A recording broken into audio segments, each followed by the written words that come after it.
Assalamualaikum warahmatullahi wabarakatuh. Di video kali ini saya ingin menceritakan kisah seram, di mana kisah seram ini berlaku pada tahun 2018. Semasa itu saya nak meminang teman wanita saya. Jadi perjalanan saya untuk ke rumah teman wanita saya tu mengambil masa 12 jam, sebab rumah teman wanita saya ni jauh. Jadi dari Miri ke rumah teman wanita saya ni itu sesang mengambil masa 12 jam lebih. Masa itu kami mulakan perjalanan pagi mengikut bas ekspres, iaitu di terminal bas Miri. Pagi itu kami berangkat pukul 7 macam tu. Lepas itu perjalanan dari Miri ke Betuniah, singgah sekejap dekat situ. Perjalanan Miri ke Betuniah mengambil masa berapa jam? 2 jam macam tu. Lepas tu dari Betuniah ke Bintulu, masa tu berapa jam? Ada 2 jam juga macam tu lah jam. Lepas tu dari Bintulu ke Tatau, singgah ke Tatau. Masa tu yang mengikut saya mak, adik saya dan diri saya, kami 3 orang. Ini misi untuk meminang perempuan sesang. Memang jauh lah juga perjalanan tu. Lepas tu dari Bintulu ke Tatau tadi. Lepas tu kami pergi ke Serangau. Dekat situ ada tempat bas rehat. So kami naik bas ekspres, kami berehat kat situ sekejap. Bas nak berehat kan, pemandu bas tu nak berehat. Lepas tu dari masa tu dah dah petang dah, pukul 1 petang macam tu, sampai dekat Selangau, tempat rehat RNR lah, kira RNR lah. Okay, lepas tu dari Selangau tu kami pergi ke Sibu. Tu mengambil masa 2 jam perjalanan. Lepas tu singgah ke Sibu, nak petang dah lah, macam pukul 4 macam tu, 4 lebih. Lepas tu kami meneruskan perjalanan ke Serike. Dari Serike, lepas tu dari Sibu ke Serike mengambil masa 2 jam juga. Memang perjalanan masa itu naik bas ekspres memang penat lah, sebab terlampau jauh. Sebab misi nak meminang anak orang yang tak kesempayang yang tak diterima pinangan tu. Tapi tak apalah, kita cerita pasal keseraman dia. Lepas tu petang itu pukul 4 lebih macam tu, kami tunggu bas dekat Sibu. Ada setengah jam macam tu lah, nak pukul 5 dah. Okay, dari Sibu pergi ke Serike 2 jam. Okay, sampai dekat Serike dah pukul 6, dah nak gelap dah. Masa tu saya ada call Grab. Lepas tu Grab tu datang. Satu jam nak dekat pukul 6 tu sebenarnya dari stesen bas tu ke Kabung, lepas tu ke Kesesang tidak ada lagi. Tapi saya terpaksa guna khidmat dia lah. Jadi kalau cas biasa RM10, Tapi sebab saya suruh dia yang datang, jadi sas itu RM100. Naik lah RM100, 10, dari RM10 ke RM100. Memang berganda ganda sebab saya minta dia datang, saya yang panggil dia kan. Jadi petang itu dia ambil lah. Lepas tu kami pergi ke Sesang lah. Dari Serike tu, dari bas, terminal bas tu pergi ke Sesang, ambil masa 3 jam lah. Macam nak dekat malam macam tu kami sampai ke rumah teman wanita saya tu. Lepas tu kami sampai ke rumah teman wanita saya. Mula bapak dia heran lah, bapak teman wanita saya tu heran, siapa ni tiba-tiba datang rumah. So, teman wanita saya cakap satu, dia ada beritahu dekat mak bapak dia yang kami akan datang untuk Minang, tapi rupa-rupanya dia belum beritahu. Lepas tu bapa bekas teman wanita saya ni terus heran lah, dia tengok siapa ni datang rumah aku tiba-tiba dengan bawa beg, banyaklah beg. Sebab mak saya cakap nak beri dengan teman wanita saya ni, bekas teman wanita saya ni, beg tu dalam beg tu ada baju, jadi baju tu nak diberi dengan bekas teman masa tu teman wanita saya. Lepas tu kami pun sampai rumah tu. Lepas tu beg semua dibawa masuk dalam rumah. Bayangkan teman wanita saya ni, dia tak beritahu dengan bapa dia yang kami nak datang ke rumah mereka, nak buat macam majlis merisik lah. Dia tak beritahu pun, tiba-tiba dia datang rumah. Jadi bapa dia terkejut lah, sangat-sangat terkejut bila melihat kami, adik saya, mak saya dan saya datang ke rumah itu dengan bawa macam orang nak pergi macam pelarian. Lepas tu bapa teman wanita saya ni pun, dia pun terkejut dah. Kalau nak halal pun tak dapat, sebab kita kan manusia kan, kita bukannya haiwan nak dihalal. Jadi dia jemput masuk, memang dilayan dengan baik lah.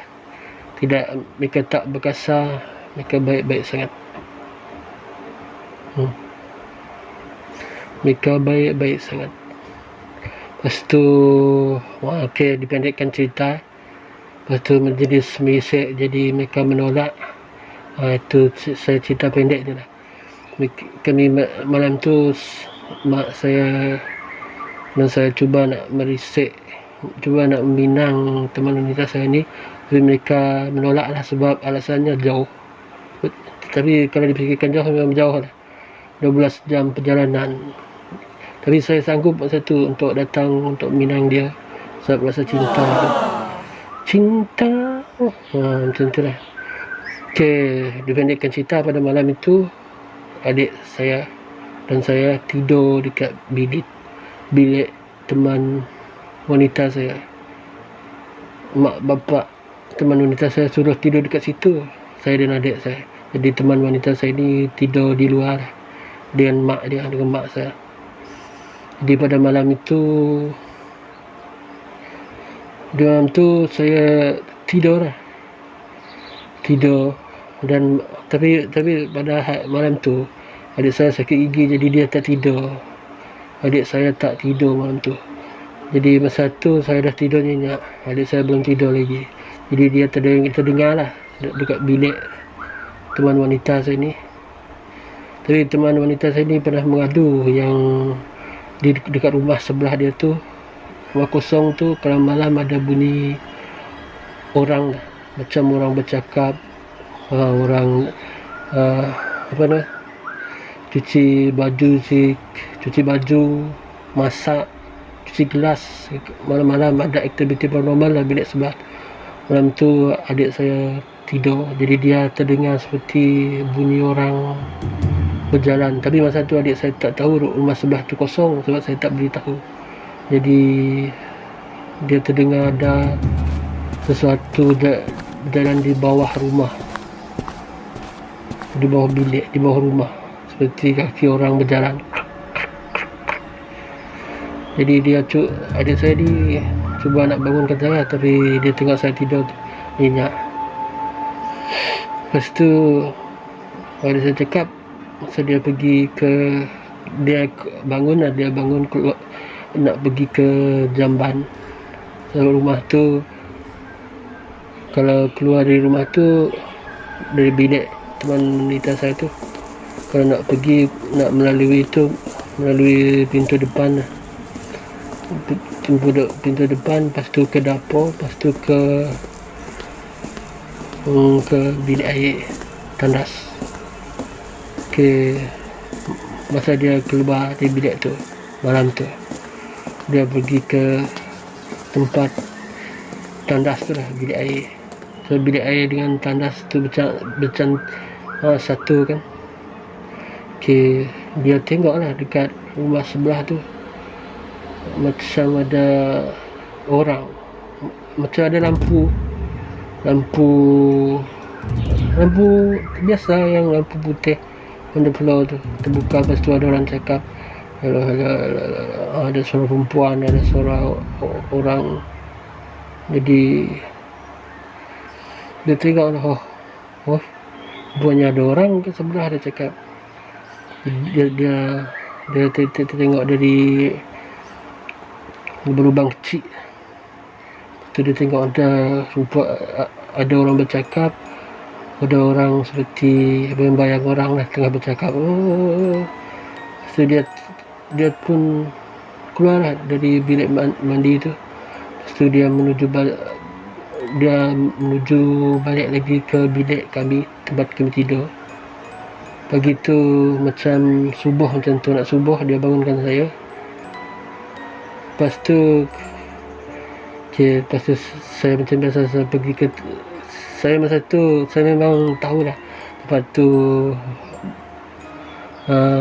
seram. Tapi masa saya sampai situ saya lupa, sebab majlis Minang yang tak jadi tu kan. Saya mungkin rasa kecewa tu lebih mengatasi rasa seram tu. Jadi malam tu memang tak seram lah bagi saya, rasa kecewa lebih banyak. Lepas tu pagi keesokannya kami nak balik lagi. Kami masa tu tak nak meneruskan, nak tidur situ, nak balik terus. Tapi balik ni bukan balik ke rumah saya, balik kami ni, tapi kami nak balik ke Mukah. Masa kami dah kemas semua barang, kami balik keesokannya. Masa dalam bas, saya pun cakap dengan adik saya dah. Adik saya cakap kat saya, rumah sebelah tu ada orang ke? Saya cakap tak ada orang, sebab rumah tu dah kosong. Bukan saja orang tak ada, elektrik pun tak ada, cakap. Jadi adik saya terkejut dah. So lepas tu dia cakap, malam tadi dia cakap saya ada tengok ada lampu, rumah tu ada lampu macam ada orang.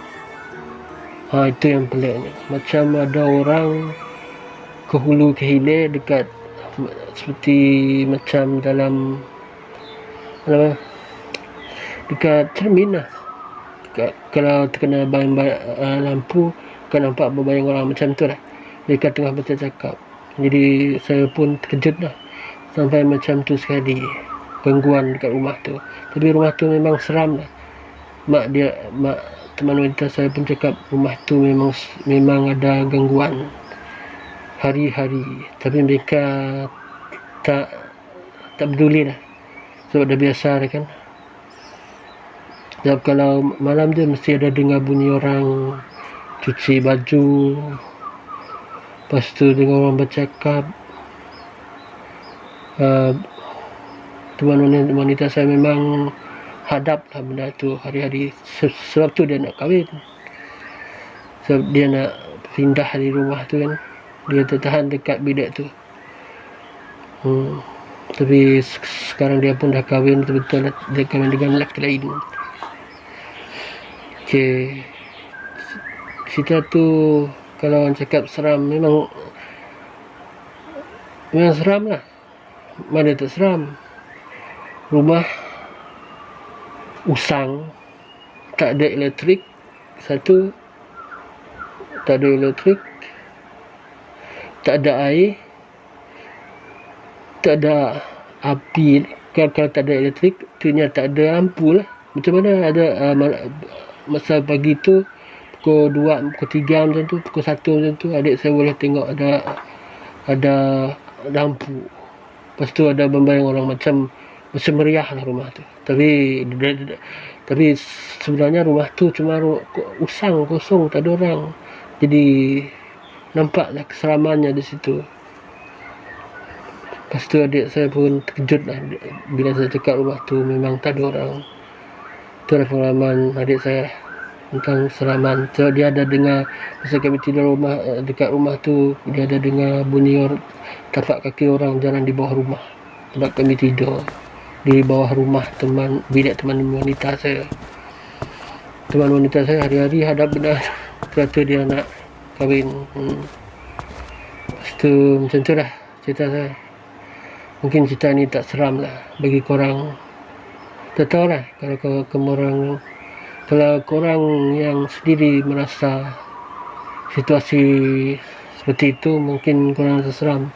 Tapi untuk menceritakannya secara detail memang tak seram. Tapi kalau cerita saya seram, bolehlah komen di bawah. Okay, itu saja cerita diri saya. Astaghfirullah. Assalamualaikum warahmatullahi wabarakatuh. Jangan takut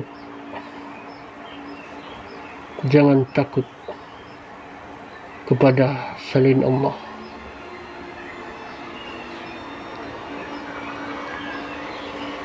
Selalu bagi seorang Islam, selalulah solat, jaga solat 5 waktu. Okay, itu saja dari saya.